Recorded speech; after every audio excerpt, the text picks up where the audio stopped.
Now, before I start mixing, I want to probably look at these tracks first of all, and I want to figure out what I want to mix first. And I want to start with the kick drum and the snare drum first. So I want to go in here, and I would like to probably mute, and it's a group, so all the drums in this song are being muted.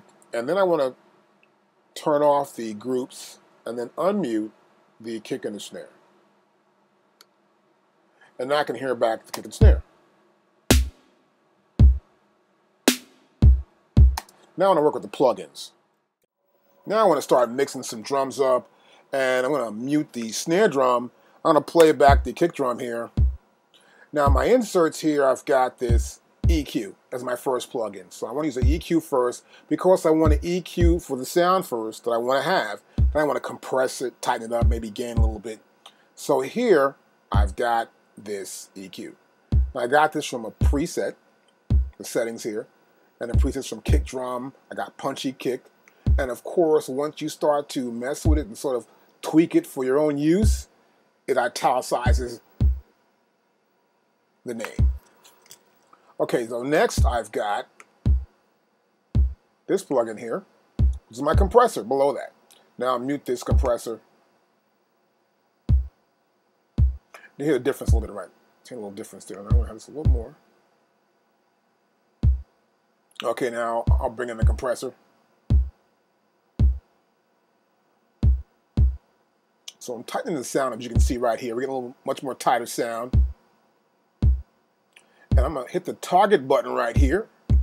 Again, this allows me to bring another plugin up. So I want to go here to my third slot, which is Insert Selector C.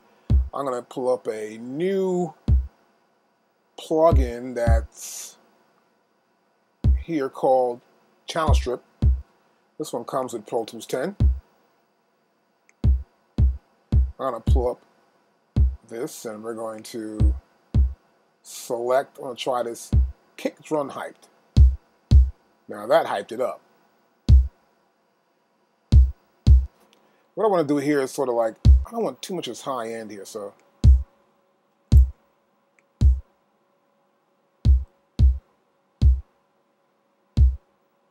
Good.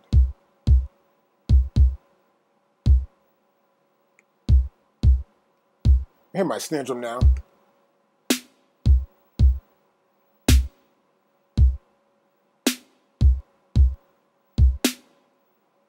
Now this plugin's got this volume here, EQ.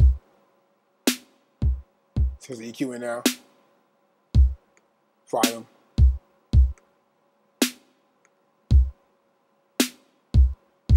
Very little filter.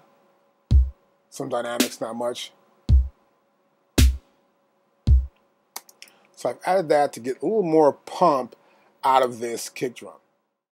Now normally when you see a mixing board, you're normally going to see an EQ, then a compressor. And that's how it normally goes unless you're trying to do something special.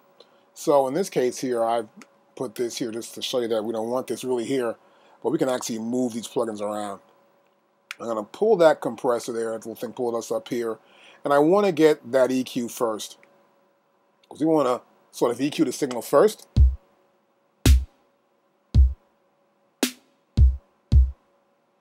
So I'm playing these two here to get an idea, and you'll see what happens. So here, I've got this EQ first. So I sort of got rid of the bottom. There's no real bottom in a snare drum, of course. And I've got some mid here, a little punch to it. A little bit too much here, but doesn't show here at all, as you can see, so I'm not worried about that. And, of course, I want to add some highs to it. Right there. And next, here, I got a nice little compressor going on here with its BF76. A little setup here for it, get a little more punch and add more input to it a little bit. A little more snap I might want out of that. So I hear it much more. And I've got a little gate here. So see the gate just comes right back at it. And once it hits, it cuts out any extra noise off that sound. A little noise, and I'm trying to get rid of also. So that's good. And I wanted to tune this. So sometimes I have to tune a drum to make it the right pitch with other instruments. So I tuned this to make sure that this is tuned. I pulled a air frequency right here into a frequency shifter, and I selected this tune drum. I made the tuning fit the track.